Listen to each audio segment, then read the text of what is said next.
നമസ്കാരം. ഇറാൻ യുദ്ധം അമേരിക്കയുടെ ആഭ്യന്തര രാഷ്ട്രീയത്തിൽ ഗതിനിർണായകമായ അധ്യായമാവുകയാണ്.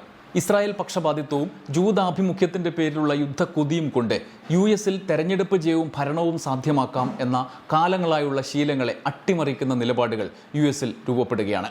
ഇറാൻ യുദ്ധം അമേരിക്കൻ രാഷ്ട്രീയത്തിൽ ഇസ്രായേൽവാദികളുടെ തേരോട്ടത്തിന് ചെക്ക് വെക്കുന്നതിന് കാരണമായി എന്നർത്ഥം.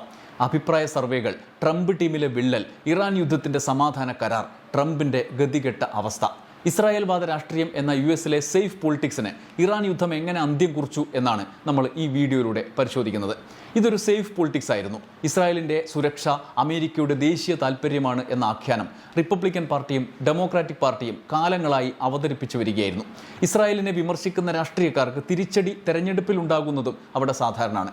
അതുകൊണ്ട് തന്നെ കോൺഗ്രസിലെ ഭൂരിപക്ഷ അംഗങ്ങളും ഇസ്രായേലിന് സൈനിക സഹായവും പിന്തുണയും എന്ന കാര്യം വന്നാൽ കണ്ണും പൂട്ടി അനുകൂലിക്കും. എന്നാൽ രണ്ട് പ്രധാന നേതാക്കളുടെ സ്വീകാര്യത ഇപ്പോൾ സകലരുടെയും കണ്ണു തുറപ്പിച്ചിരിക്കുകയാണ്. ഒന്ന് ബേണി സാൻഡേഴ്സൺ, കോൺഗ്രസിലെ ട്രംപിൻ്റെ കടുത്ത വിമർശകൻ, കടുത്ത ഇസ്രായേൽ വിരുദ്ധൻ, യുദ്ധാഭിമുഖ്യത്തിനെതിരെ കടുത്ത നിലപാടുകൾ ഉള്ളയാൾ. രണ്ടാമത്തേത് ന്യൂയോർക്ക് മേയറായി വന്ന സൊഹ്റാൻ മംദാനി. മംദാനിയുടെ തെരഞ്ഞെടുപ്പ് ഇസ്രായേൽ വിരുദ്ധ നിലപാട് ജനം സ്വീകരിക്കുന്നു എന്ന് തെളിയിച്ചു. അതും ഒരു മുസ്ലിമും കമ്മ്യൂണിസ്റ്റ് അനുഭാവമുള്ളയാൾ US-ലെ പ്രധാനപ്പെട്ട ഒരു സ്ഥാനത്ത് തെരഞ്ഞെടുക്കപ്പെട്ടതിൻ്റെ അത്ഭുതം ആദ്യം അവജ്ഞയും പുച്ഛവുമൊക്കെയായി ട്രംപ് പ്രകടിപ്പിച്ചെങ്കിലും ക്രമേണ റിപ്പബ്ലിക്കൻ പാർട്ടിക്കാർക്കും വരെ യാഥാർത്ഥ്യം മനസ്സിലാക്കി. അതിൻ്റെ തുടർച്ചയായ ഭിന്നിപ്പ് ആ പാർട്ടിയിലും ട്രംപിൻ്റെ ക്യാമ്പിലും കണ്ടു തുടങ്ങി. ഇപ്പോൾ അതിലേക്ക് വരും മുമ്പ് ഇസ്രായേൽ നെതന്യാഹു സംഘം US-ന് പാരയാണ് എന്ന് ജനം തിരിച്ചറിയുന്നത് എപ്പോഴാണ് എന്ന് പ്രസക്തമാണ്. 2023 ആരംഭിച്ച ഗാസ യുദ്ധമാണ് അമേരിക്കൻ സമൂഹത്തെ ഇരുത്തി ചിന്തിപ്പിച്ചത്. തിരിച്ച് യുദ്ധം ചെയ്യാൻ ശേഷി പോലുമില്ലാത്ത, സൈന്യം പോലുമില്ലാത്ത ഒരു നാടിനുമേൽ മറ്റൊരു ഭീകര സംഘത്തിൻ്റെ പേരിൽ ആരംഭിച്ച യുദ്ധം. കുഞ്ഞുങ്ങളെയും സ്ത്രീകളെയും അടക്കം നെതന്യാഹുവും ഇസ്രായേലും കൊന്നൊടുക്കുന്നത് കണ്ട ലോകം നിസ്സഹായരായി. ആ ചോരയുടെ പാട് അമേരിക്കക്കാരുടെ കയ്യിലും പുരണ്ടു. ഇതോടെ ഇസ്രായേലിനുള്ള പരമ്പരാഗത പിന്തുണ ചോദ്യം ചെയ്യപ്പെട്ടു. കഴിഞ്ഞ ദിവസം പുറത്തു വന്ന ക്വിന്നിപ്പിയാക് യൂണിവേഴ്സിറ്റി സർവേയിലെ കണ്ടെത്തലുകൾ US രാഷ്ട്രീയത്തിലെ ഈ മാറ്റം വ്യക്തമാക്കുന്നതാണ്. 48% വോട്ടർമാർ പറയുന്നത് US ഇസ്രായേലിനെ അമിതമായി പിന്തുണക്കുന്നു എന്നാണ്. 2017 ശേഷമുള്ള ഏറ്റവും ഉയർന്ന നിരക്കാണിത്. വെറും 38% പേർ മാത്രമാണ് അമേരിക്കയുടെ നിലവിലെ പിന്തുണ ശരിയായ അളവിലാണ് എന്ന് പറഞ്ഞത്. 7% മാത്രം ഇസ്രായേലിന് കൂടുതൽ പിന്തുണ കൊടുക്കണം എന്ന് പറഞ്ഞു. അതേ സർവേയിൽ അമേരിക്കയിൽ നെതന്യാഹുവിൻ്റെ ജനപ്രീതി കുത്തനെ ഇടിഞ്ഞ കാര്യവും വ്യക്തമാക്കുന്നുണ്ട്. വെറും 20% മാത്രമാണ് നെതന്യാഹുവിനെ പിന്തുണക്കുന്നത്. 48% പേർ പ്രതികൂലമായി. രണ്ടാമത്തെ സർവേ വ്യൂ റിസർച്ച് സെൻറ്ററിൻ്റേതാണ്. 60% അമേരിക്കക്കാർക്കും ഇപ്പോൾ ഇസ്രായേൽ വിരുദ്ധ നിലപാടാണ് എന്ന് സർവേ പറയുന്നു. ഒപ്പം 59% പേർ നെതന്യാഹു ശരിയായ തീരുമാനം എടുക്കുന്നയാളല്ല എന്ന് പറയുന്നു. നെതന്യാഹുവിനെതിരായ നിലപാടിൽ റിപ്പബ്ലിക്കൻ പാർട്ടിയിലും ഭൂരിപക്ഷ പിന്തുണയുണ്ട്. ഇറാൻ യുദ്ധം തന്നെ അനാവശ്യം എന്ന നിലപാടിലാണ് ഭൂരിപക്ഷവും. റിപ്പബ്ലിക്കൻ പാർട്ടിയിലെ 60%വും യുദ്ധത്തിന് US-ന് എന്തെങ്കിലും നേട്ടമുണ്ടായി എന്ന് കരുതുന്നില്ല. ഡെമോക്രാറ്റുകളിൽ 93%വും സ്വതന്ത്രരിൽ 66%വും യുദ്ധത്തെ എതിർത്തു. 24% മാത്രമാണ് ഇറാൻ യുദ്ധവും അതിന് വേണ്ടി വന്ന ചെലവും ആവശ്യമായതാണ് എന്ന് കരുതുന്നത്. ചുരുക്കത്തിൽ യുദ്ധാഭിമുഖ്യം US ജനതയിൽ കുറഞ്ഞു എന്നർത്ഥം. അതിൻ്റെ ഭാഗം കൂടിയാണ് ഇസ്രായേൽ പക്ഷപാതിത്വത്തിലുണ്ടായ ഈ കനത്ത ഇടിവും. ഇതിനോട് ചേർത്ത് വായിക്കേണ്ട സംഭവമാണ് ട്രംപിൻ്റെ ടീമിലുണ്ടായ വലിയൊരു ഭിന്നിപ്പ്. 2028 പ്രസിഡന്റ് തെരഞ്ഞെടുപ്പിലെ ട്രംപിൻ്റെ റിപ്പബ്ലിക്കൻ സ്ഥാനാർത്ഥിത്വത്തിന് സാധ്യതയുള്ള രണ്ടുപേർക്കിടയിൽ ഇസ്രായേൽ കാര്യത്തിൽ കടുത്ത ഭിന്നിപ്പ് രൂപപ്പെട്ടത് ട്രംപിന് തന്നെ പ്രതിസന്ധി ഉണ്ടാക്കിയിരിക്കുകയാണ്. റിപ്പബ്ലിക്കൻസിൻ്റെ പരമ്പരാഗത രീതിയിൽ നിന്ന് മയപ്പെട്ട നിലപാടുമായി വൈസ് പ്രസിഡന്റ് JD വാൻസ് ഇപ്പോൾ രംഗത്തിറങ്ങിയത് ഇതിന് മുന്നോടിയായിട്ടാണ്. ഇറാൻ യുദ്ധത്തിലടക്കം സമവായ നിലപാടിലേക്ക് മാറുന്ന JD വാൻസിനെ സ്വാധീനിക്കുന്നത് സമീപകാലത്തെ അമേരിക്കൻ ജനതയുടെ കാഴ്ചപ്പാടിലുണ്ടായ നേരത്തെ നമ്മൾ സൂചിപ്പിച്ച മാറ്റമായിരിക്കാം. ട്രംപിൻ്റെ ടീമിലെ മുൻനിരക്കാരനും കടുത്ത ഇസ്രായേൽ വാദിയുമായ സ്റ്റേറ്റ് സെക്രട്ടറി മാർക്കോ റൂബിയോയുമായി കടുത്ത ഭിന്നിപ്പിലാണ് JD വാൻസ് എന്നാണ് റിപ്പോർട്ട്. ഇറാൻ യുദ്ധവുമായി ബന്ധപ്പെട്ട നിലപാടിൽ ഇത് വ്യക്തമാണ്. സമാധാന കരാറിനെ ചൊല്ലി, പ്രത്യേകിച്ച് ലബനനിലെ ഹിസ്ബുള്ളയ്ക്കെതിരായ ഇസ്രായേലിൻ്റെ നിലപാടിനെ ചൊല്ലി അഭിപ്രായ വ്യത്യാസം രൂക്ഷമാണത്രേ. ഇസ്രായേൽ ലബനനിൽ ഇറാൻ സമാധാന കരാറിനെ പ്രതികൂലമായി ബാധിക്കും മട്ടിലുള്ള നിലപാടാണ് എടുക്കുന്നത്.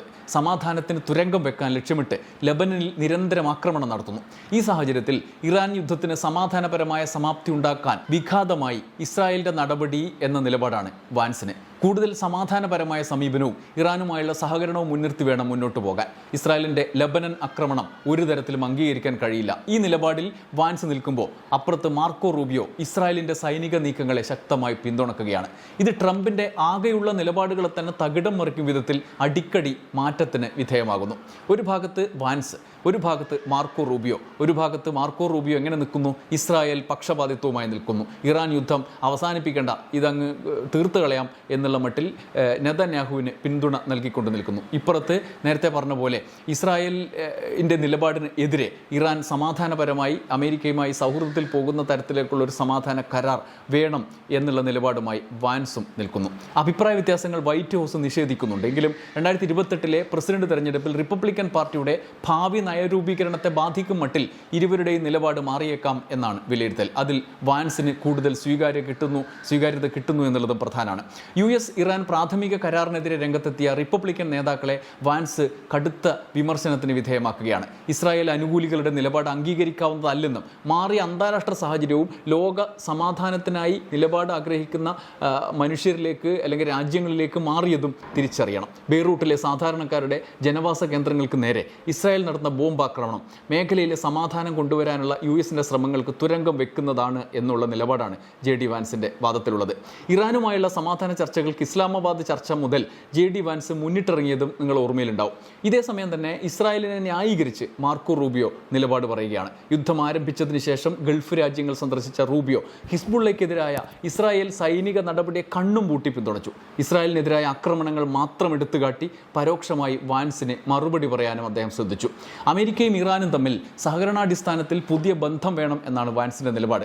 US-ഉമായി ആശയവിനിമയം നടത്തുന്നതിന് ഒരു ഇറാനിയൻ രഹസ്യാന്വേഷണ ഉദ്യോഗസ്ഥനെ US ക്ഷണിച്ചിട്ടുണ്ടെന്നും അദ്ദേഹം വെളിപ്പെടുത്തിയിരുന്നു. അതിനെ ഖണ്ഡിക്കുന്ന സമീപനം റൂബിയോ ആവർത്തിച്ചുകൊണ്ടിരിക്കുകയും ചെയ്തു. നമുക്ക് കരാർ വേണം, എന്നാൽ എന്തു വില കൊടുത്തും കരാറുണ്ടാക്കുക എന്നതല്ല നമ്മുടെ ലക്ഷ്യം എന്നാണ് ഇറാൻ സമാധാന കരാറിൽ ഇറാന് നേട്ടമുണ്ടാക്കി എന്നുള്ള ഇസ്രായേൽ വാദികളുടെ നിലപാടിനെ പിന്തുണക്കും മട്ടിൽ റൂബിയോ പറഞ്ഞത്. റിപ്പബ്ലിക്കൻ പാർട്ടിയുടെ വിദേശ നയങ്ങളെ തന്നെ സ്വാധീനിക്കും മട്ടിലാണ് ഇപ്പോഴത്തെ ഈ നിലപാടിലെ വൈരുദ്ധ്യങ്ങൾ. എന്നാൽ പുതിയ ആഗോള സാഹചര്യം ഒപ്പം മാറിയ US-ലെ ആഭ്യന്തര നിലപാടുകൾ ഒക്കെ വ്യക്തമാക്കുന്നത് JD വാൻസിൻ്റെ നിലപാടുകൾക്ക് സ്വീകാര്യതയുണ്ട് എന്നാണ്. ഇത് റിപ്പബ്ലിക്കൻ പാർട്ടിയെ സ്വാധീനിച്ചേക്കാം എന്നാണ്. ഏറ്റവും പുതിയതായി പുറത്തുവന്ന അഭിപ്രായ സർവേകളിൽ റൂബിയോയേക്കാൾ JD വാൻസിന് മുൻതൂക്കം ലഭിച്ചതും ശ്രദ്ധേയമാണ്. 2028 നടക്കാനിരിക്കുന്ന പ്രസിഡന്റ് തെരഞ്ഞെടുപ്പുകളെ മുൻനിർത്തിയുള്ള പ്രാരംഭ സർവേകളാണ് ഇപ്പോൾ നടക്കുന്നത്. ഒടുവിൽ പുറത്തുവന്ന Harvard CAPS, Harris Emerson college polling എന്നീ സർവേകളിൽ മുൻനിരയിൽ പിന്തുണ രേഖപ്പെടുത്തിയത് JD വാൻസിനും കമല ഹാരിസിനുമാണ്. അതായത് റിപ്പബ്ലിക്കൻ പാർട്ടിയിൽ റൂബിയോയേക്കാൾ മുന്നിലാണ് വാൻസ് എന്ന്, ഡെമോക്രാറ്റിൽ കമല ഹാരിസ്. എമേഴ്സൺ കോളേജ് പോളിംഗിൻ്റെ സർവേയിൽ 45% റിപ്പബ്ലിക്കൻസിൻ്റെ പിന്തുണ വാൻസിനുണ്ട്. ഏത് സാഹചര്യത്തിലും 35% വരെ റൂബിയോയ്ക്ക് പിന്തുണ കിട്ടുന്നുള്ളൂ. അതേസമയം പ്രായത്തിൻ്റെ അടിസ്ഥാനത്തിൽ യുവാക്കളുടെ പിന്തുണ വാൻസിനാണ് കാര്യമായിട്ടുള്ളത്. റൂബിയോ അക്കാര്യത്തിൽ പിന്നിലാണെങ്കിലും 50 വയസ്സിന് മുകളിലുള്ളവർ റൂബിയോക്കൊപ്പമുണ്ട്. സൂചനകൾ കൃത്യമാണ്. ഇസ്രായേൽ പ്രശംസയും യുദ്ധാഭിമുഖ്യവും കൊണ്ട് അധികാരത്തിലേറുന്ന പതിവ് രീതിയിൽ നിന്ന് അമേരിക്ക മാറുന്നു എന്നതാണത്. ഇറാൻ യുദ്ധം വഴിത്തിരിവായി മാറി എന്നർത്ഥം. ട്രംപിൻ്റെ ഈ വരവ് യഥാർത്ഥത്തിൽ ജനങ്ങളെ കൊണ്ട് ഇരുത്തി ചിന്തിപ്പിച്ചു. JD വാൻസിൻ്റെ സമാധാന പ്രിയത്തിന് പിന്തുണക്കാർ വർദ്ധിക്കുന്നത് ട്രംപിൻ്റെ ഇതുവരെയുള്ള സമീപനങ്ങൾക്ക് യുദ്ധക്കൊതിക്ക് എതിരായ നിലപാടിൻ്റെ കൂടി അടയാളം എന്ന് വേണം കരുതാൻ. ഇറാൻ യുദ്ധം മൂലം, ഇസ്രായേലിന് വേണ്ടിയുള്ള ട്രംപിൻ്റെ ത്യാഗം മൂലം അമേരിക്കൻ ജനത സാമ്പത്തികമായി ഭരണപരമായി മൊത്തത്തിലും അഭിമുഖീകരിക്കേണ്ട സാഹചര്യം ജനങ്ങളെ ചിന്തിപ്പിച്ചു. അതുവഴി ഇസ്രായേൽ ജൂത പക്ഷപാതം മുൻനിർത്തിയുള്ള യുദ്ധാനുകൂല രാഷ്ട്രീയത്തിന് സ്വീകാര്യത കുറയുന്നു എന്നത് ശ്രദ്ധേയമാണ്. US-ന്റെ ഭാവി രാഷ്ട്രീയത്തിൻ്റെ ഗതി നിർണ്ണയിക്കുന്ന സൂചികയാണ് അത്. ഇറാനിലേക്കുള്ള യുദ്ധയാത്രയും അവിടെ നിന്ന് ആവശ്യത്തിന് തിരിച്ചടി കിട്ടി സമാധാന കരാറിലേക്കുള്ള വെപ്രാളവും ഇസ്രായേലിൻ്റെ കുതന്ത്രങ്ങൾ പൊളിക്കുന്ന JD വാൻസിൻ്റെ സമാധാന നീക്കവും എല്ലാം കൂടി കാര്യങ്ങൾ വ്യക്തമാണ്. ഇനി ട്രംപിൻ്റെ രാഷ്ട്രീയം ഏത് മട്ടിൽ മുന്നോട്ട് പോകും എന്ന് മാത്രം അറിഞ്ഞാൽ മതി. അത് റൂബിയോയുടെ വഴിക്ക് എത്ര ദൂരം പോകും എന്നും കാത്തിരിക്കാം. നന്ദി, നമസ്കാരം.